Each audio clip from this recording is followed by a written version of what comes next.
All right, y'all. Today I'm going to talk about having authority in your communication. I say in your communication, even though this mostly is going to apply to formal writing, so high school papers, college papers, etc. But this really applies to everything in life. You should walk with confidence and speak with authority coming from a place of honesty. And true confidence, true authority doesn't come from being the top dog.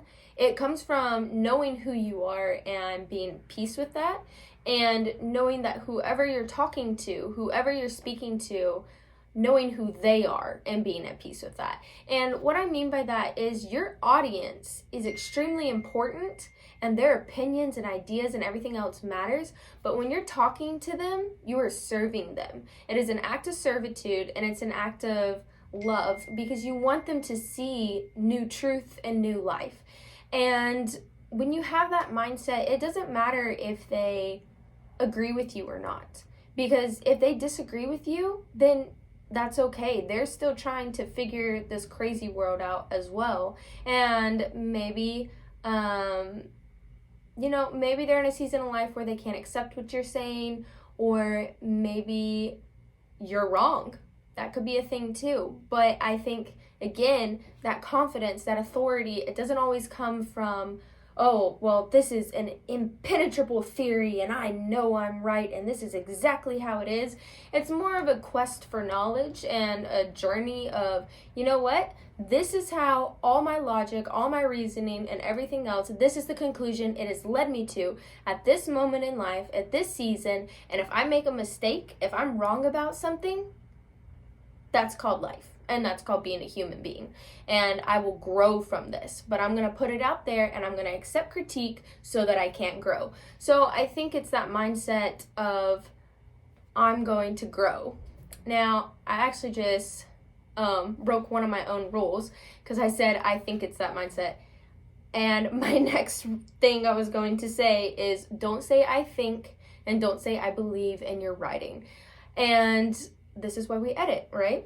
But the reason I say this is because when you say I think, when you say I believe in your writing, it's that idea of if you have to say it, then it's not true. So if you're saying, well, I believe this is true, like I think this is right. When you say that, it's not as though you truly believe it or truly think it because you're trying to convince someone that you do. You were trying to say, this is just my opinion. This is just what I think. You don't have to take this. And it sounds rather insecure versus saying, so let's do an example sentence.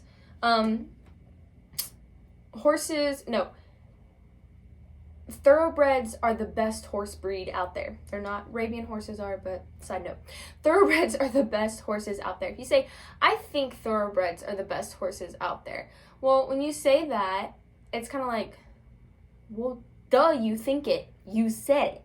It's better to say thoroughbreds are the best horses out there. Because now, A, we already know it's your opinion because it's your writing. But B, you're not putting it out there as a, well, take it or leave it type thing. Now, this is particularly true for formal writing. If you're creating opinion pieces about debating what the best breed of horse is, then you have a little more room for the I think, I believe, if you want to sound a little more humble. But that line between humility and insecurity is thin, and I would not give way to false humility, which is really just pride, in terms of, well, I think this is true, I think that, and you kind of put that up as a buffer of it is the safety net, just like whenever you're bowling. That's what I think of. It is like, you know what? I'm going to say that this is my opinion, so if they don't agree with me, they can't come after me and judge me and everything else. And you know what? Some people are going to come after you and judge you whether you say I think or not. So that is one of my pet peeves in writing, and something I think simply by taking that out, you can make your writing stronger.